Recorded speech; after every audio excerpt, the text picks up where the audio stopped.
E aí, pessoal, mais um Formiga na Tela e hoje a gente volta com a nossa série de análises que vocês parecem estar curtindo também, mas a gente vai para um outro assunto de acordo com uma indicação que teve num dos nossos comentários. Hoje a gente vai falar de capas de revistas pulp.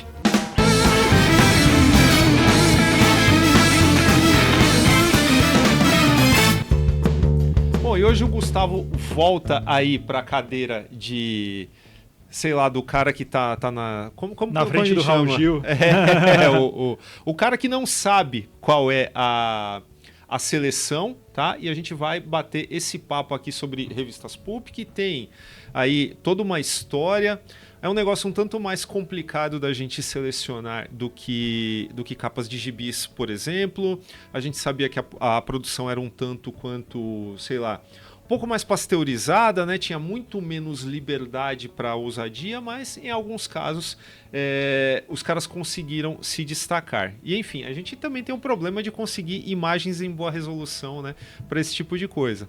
Mas vamos lá, né? Vamos tentar rolar essa parada aí. Vamos ver se o Gustavo aprova aqui as minhas escolhas. Tem exemplos aqui da década de 20, 30, 40 e até 50, tá?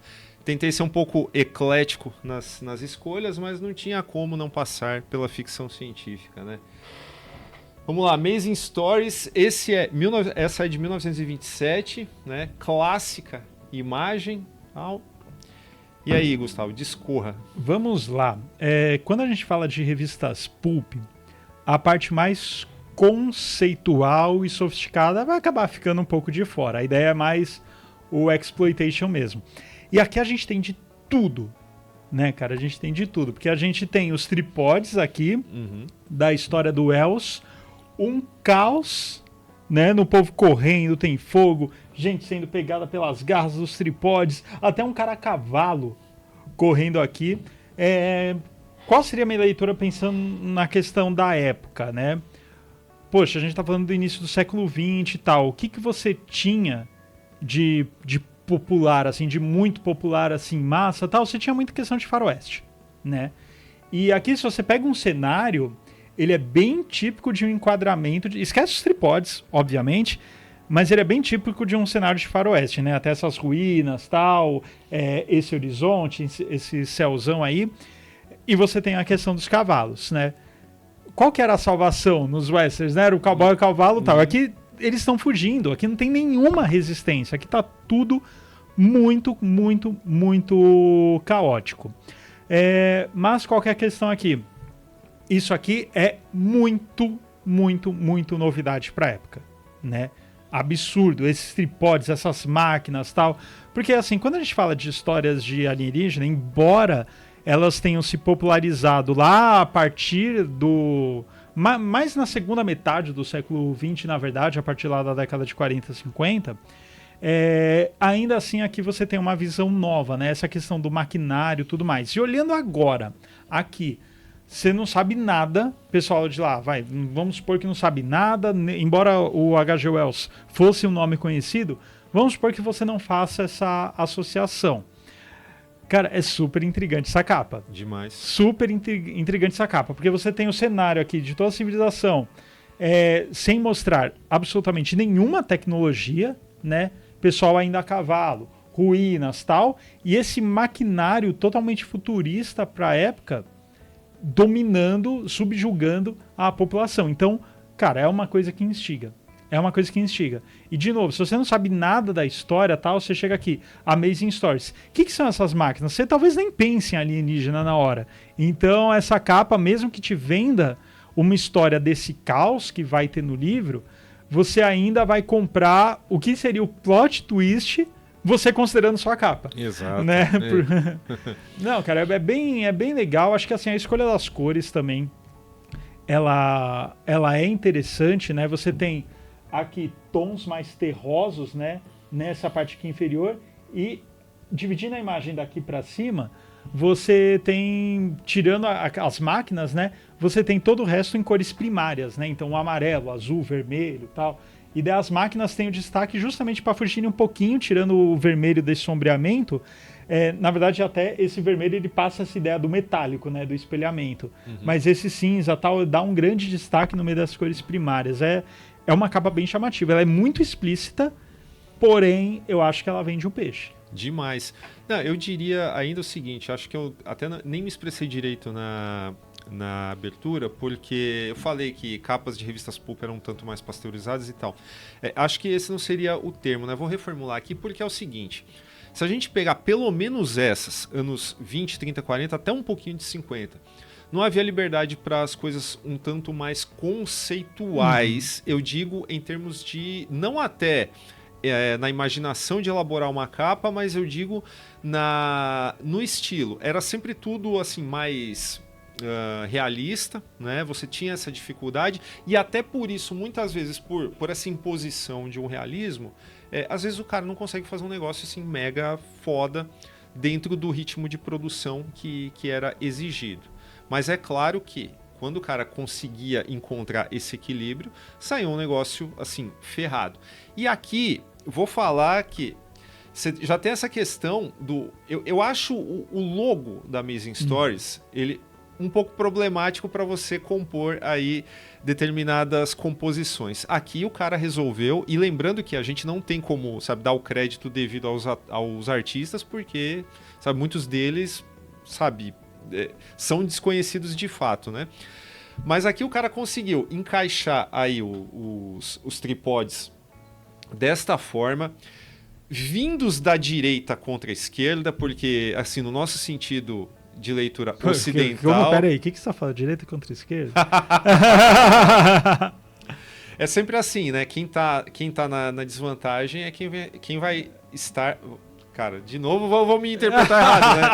Quem tá na desvantagem aqui numa briga, né? Quando você cria essa disputa na ilustração, é sempre quem tá à esquerda, né? Então você tem aí uma clara vantagem, né, dessas máquinas aí que estão apertando essa galera que está espremida aí no canto esquerdo e tudo mais. Essa lógica, basta a gente lembrar daquela famosa capa lá do Capitão América batendo no Hitler, né? O Hitler está à esquerda, o Capitão América vindo da direita, ou seja, ele está detendo o avanço do cara, né? E aqui você tem essa ideia, só que numa escala muito maior, né? Eles não estão somente à direita, eles estão vindo de cima também, né? Embora estejam com os pés no chão e tal.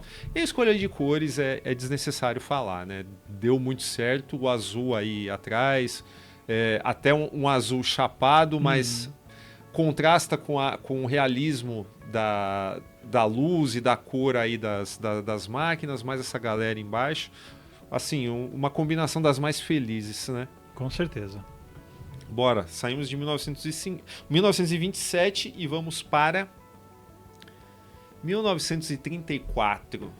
Shadow Magazine já estava num número lá na casa do cacete, obviamente, porque, claro, eles não iam fazer uma capa. Aliás, essa capa eu tenho crédito, né, que é o George Rosen, que foi o artista oficial da Shadow Magazine. Eles não iam fazer uma capa, sabe, sem a cara do protagonista se ele já não fosse um personagem mega famoso. E é aqui que eu falo que a criatividade, né, o cara conseguiu romper aí as limitações da época, porque ele fez uma capa mega conceitual, né? Um negócio que meio que quebra a quarta parede aí do leitor, mas vai lá. Não, cara, como você falou, se não fosse a revista do Sombra e se não fosse tipo uma revista bem avançada na cronologia, por assim dizer, realmente seria impossível liberar uma capa dessa toda enigmática, assim, que ela traz pergunta, ela não traz nenhuma resposta, né? Ela traz perguntas. Mas aqui qual que é a questão, né? Você tem tantas divisões aqui, e eu acho isso muito legal. Primeiro que é aquele tipo de imagem que o balanceamento dela, né? Esse formato de praticamente de seta, assim, faz o seu rosto fazer assim, né? Porque você pega ela, você dá aquela passada rápida de olho em tudo, só que depois você olha aqui e você já vem pra cá, né? Parece que a arma te puxa, assim, seu rosto pra cá. Você falou a questão da metalinguagem, né? Aqui rasgando a página, isso... Eu sempre adoro quando tem esse tipo de coisa. E é legal que essa mudança da coloração, né? Aqui. Então é como se fosse a sombra, aqui, né, nessa parte, essa parte dos dedos estaria mais sombreada, só que eles usam o negativo, né? Então não é a sombra escura, é essa coisa clara. Então assim, me colocando no contexto da época, pô, leitor de sombra, tal, não sei o que tô lendo. Eu vejo uma capa dessa, cara, vai ser assim, me instiga muito mais do que se fosse uma capa a cara do Sombra batendo em algum bandido, sabe?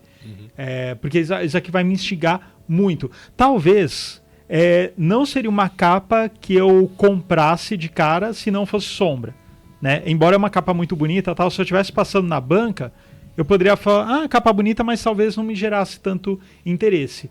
Mas por ser de um personagem que eu já conheço, aqui já impõe um rompimento, né? É claro, eu não li essa história, tal, então eu não sei o quanto dessa imagem condiz com o que estaria dentro da edição.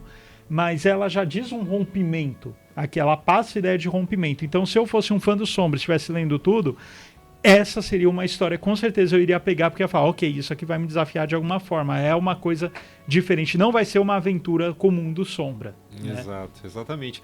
E lembrando que a história da Shadow Magazine, ela ilustra aquilo que a gente comentou no começo sobre como funcionava essa indústria e sobretudo na hora de você colocar uma revista assim, às pressas em circulação e tal, até porque a Shadow Magazine número 1, ela é uma capa que não tem nada a ver com sombra, né? Ela foi tirada da gaveta e botaram uma sombra, um estereótipo, lembrando também que os pulps eles tinham estereótipos assim muito desagradáveis, né, racialmente falando, eles colocaram um chinês com uma sombra atrás e obrigaram o autor a mudar, a ambientar a história em Chinatown, né? Só para explicar. Então, tem um chinês que tem uma sombra, opa, beleza, tá tudo certo, né? Até se der para incluir depois na edição, mas não é uma grande capa, né? Só uma curiosidade. Vamos lá. Esse tipo de angulação também não era muito comum, né? Nessas revistas, o Doc Savage. Se não tivesse título Doc Savage, colocasse Homem-Aranha. Talvez. Só que tá meio fortinho, né? Pra ser Homem-Aranha. Tá meio fortinho. Mas pode ser da década de 90 também. Bora. Cara,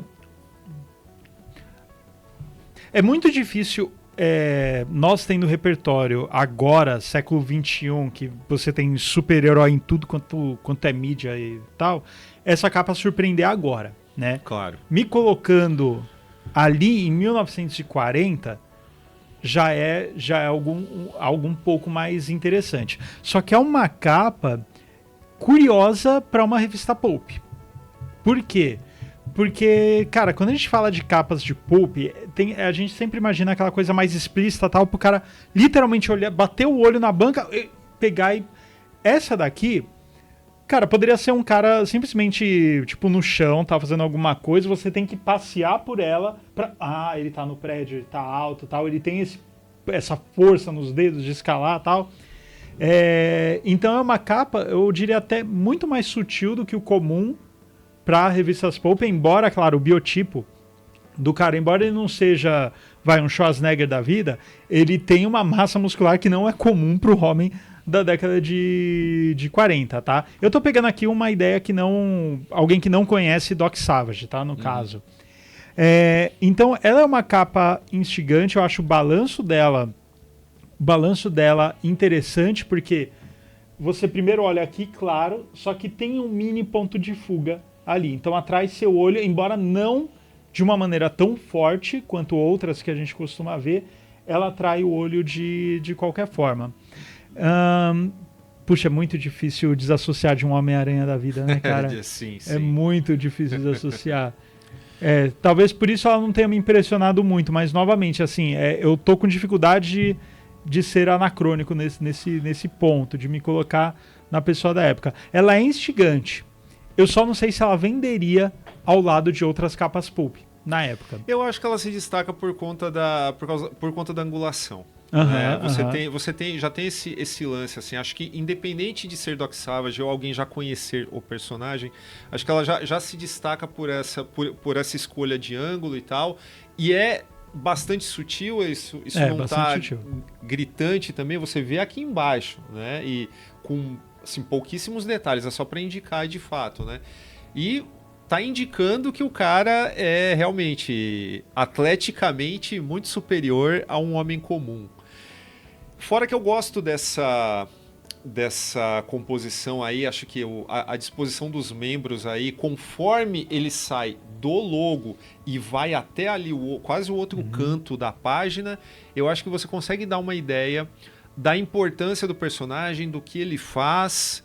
E eu acho que pra época, assim, pesquisando, né, vendo as outras capas também, essa aqui ela apareceu na minha seleção justamente por conta desses elementos, né? A angulação, a perspectiva, ela foi primordial porque eu não vi muitas, assim. E achei que nesse caso coube bem com o personagem. Essa aí é 40, acho que ainda é 40 alguma coisa, acho que é 43. E essa é de um cara famoso, inclusive, Rafael de Soto, que foi um pintor de capas pulp que foi valorizado muito depois, obviamente. Né? Nossa, cara, isso aqui me lembra muito esse Comics. Sim. Né? Nossa, tem cara de capa da EC Comics, ou até de algum álbum da década de 80, 90 do Iron Maiden, né? Também se troca essa caveira pelo Ed, dá pra um álbum perdido aí do Iron Maiden. Mas, cara, essa daí, puxa, é interessantíssima, cara. Interessantíssima. Eu falo que parece muito com a EC Comics, cara, porque tem cara de ser uma capa de uma Shock Suspense Stories. Sim. Claro, se não fosse a caveira, né, esse elemento sobrenatural, mas esse negócio, né? Quem o cara pelas costas, né? Esse casal, sei lá. Eu até diria assim, se eu fosse... Isso aqui conta uma história. Sim. Né? Isso aqui conta uma história. A gente pode até falar, podemos elucubrar. Esses dois são amantes e mataram o marido dela pra ficar com a herança e fugir e tal. Mas, cara, ela conta uma história. Não dá pra saber se é o final ou o começo da história, né? Porque a história pode começar tanto pelo assassinato, quanto isso aqui pode ser o final. E mesmo assim te instiga. Porque você pensa, ok, se esse for o começo da história, o que levou eles a fazerem isso e como eles vão escapar? Se for o final da história, você vai querer saber o porquê e como eles fizeram isso, né? E a caveira manipulando esses dois personagens, cara, é fenomenal. E ainda passa a ideia de que eles, em algum momento, podem entrar em conflito, esses dois personagens. Não faço ideia... Que droga, eu fiquei interessado, eu gostaria de ler agora essa história. Mas a gente nem sabe se tem uma história que se tem uma história, exato. Mas, cara, essa daqui me compra. Essa daqui me compra muito. Eu acho que esteticamente ela é bem interessante, a escolha das cores, né? Embora elas sejam sutis, não sejam tão vibrantes, elas têm uma vibração por causa dos contrastes, né? Então aqui, o vermelho e o verde, né? Que são cores opostas no círculo cromático, azul e amarelo, o próprio vermelho aqui dando um belo destaque no azul. Cara, puxa, maravilhosa. O desenho também tá muito bom, né? Exato. As caras dramáticas, né? Então, poxa... Essa eu compro fácil, cara. Não, e sem falar que, assim, independente de ter uma história que tenha a ver com essa imagem no miolo, os caras ainda colocam ali, a morte dirige um ônibus, cara. Porra, é muito legal isso, né? É o sensacionalismo, sabe? Mas com requinte. Sim. Né? Porque o cara pensou muito pra bolar essa capa, né? Não foi um negócio... vou simplesmente colocar, sei lá, alguém com uma faca indo pra cima de uma mulher. E tem inúmeras, tem milhares, né, milhões de capas dos pulps que são assim. Essa aqui é fora de série. No balanço, na ideia, na criatividade, essa, pra mim, foi a melhor. Né? E não à toa, assim, foi feita por um cara que ficou famoso. Né? Ela é explícita e conceitual ao mesmo tempo. Exato. Vamos lá. Próximo. Agora a gente vai pra 53... Acho que eu já vi essa imagem em algum lugar, né? Com certeza, nossa. Bem antes até do livro Planeta dos Macacos, tá? Olha só, essa imagem eu nunca tinha visto, cara. Nossa, muito bom. Muito bom.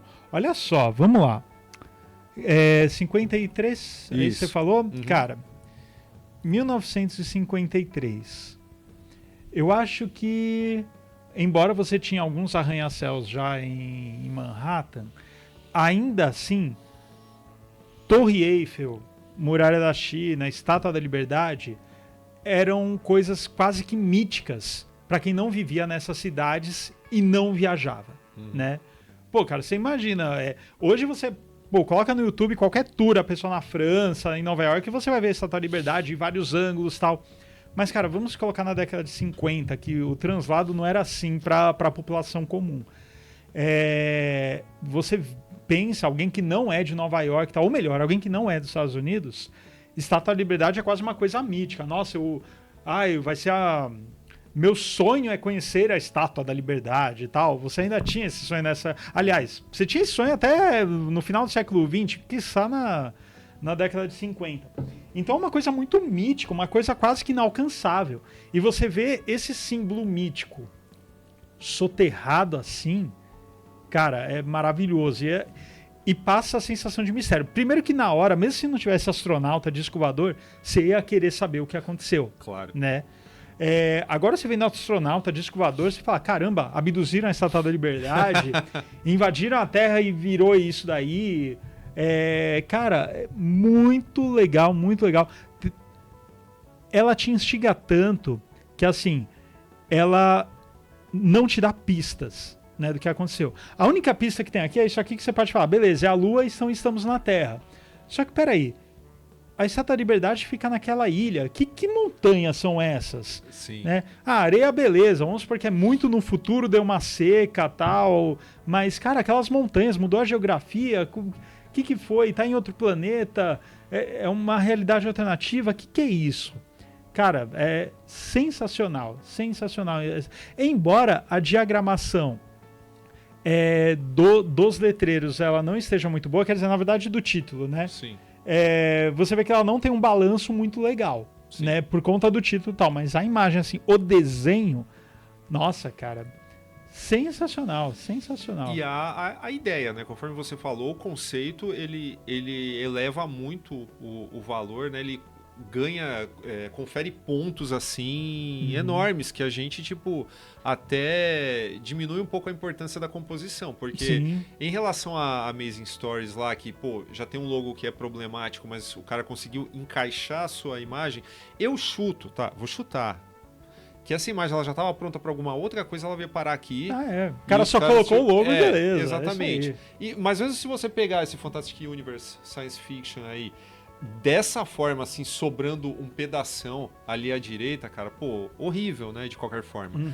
Mas pensando só nela, vamos tentar esquecer o projeto gráfico da revista e pensar só nessa imagem, pô, ela tem um balanço legal porque a Estátua da Liberdade ela não tá só soterrada, ela tá caída, ela tá combalhada, ela tá indo pro sabe, tá assim, tá representada assim no pior ângulo, né, que poderia estar.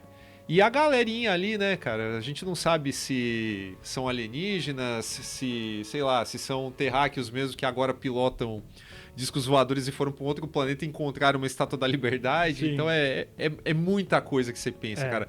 Capturar a imaginação da galera nesse tipo de revista era primordial e essa aqui passou com louvor. Não, é muito forte essa imagem, porque assim, tira a Estátua da Liberdade e coloca qualquer outra estátua que não seja um ícone, assim, que todo mundo conhece do mundo, né?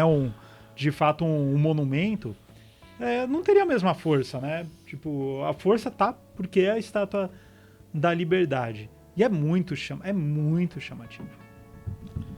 Beleza, então aqui a gente encerrou. Sim, acho que foi uma boa seleção, né? Foi uma ótima seleção. Embora houve muita dificuldade no caminho, mas beleza. Bom, pessoal, então é isso. Essa foi nossa seleção de capas de revistas pulp. A gente ainda pode expandir muito esse formato aqui de análise. Se você curtiu, se você gosta desse tipo de arte, dê aí sua opinião. A gente tá louco para saber o que você achou. Comenta aí, compartilha. Se você não deu um like, por favor, faça isso. Também se inscreva no canal. Não esqueça de ativar o sininho. Também não esqueça que o Formiga Elétrica tem uma campanha de financiamento coletivo e recorrente no Apoia-se. Se você quiser ajudar mais a gente aí a crescer, além do que você já ajuda no like e na inscrição, você pode ir lá em apoia.se/Formiga Elétrica, dar uma olhada lá no nosso programa de recompensas para apoiadores, tem muita coisa bacana, tem grupo de WhatsApp, tem sorteio todo mês e é isso. A gente volta na semana que vem, valeu!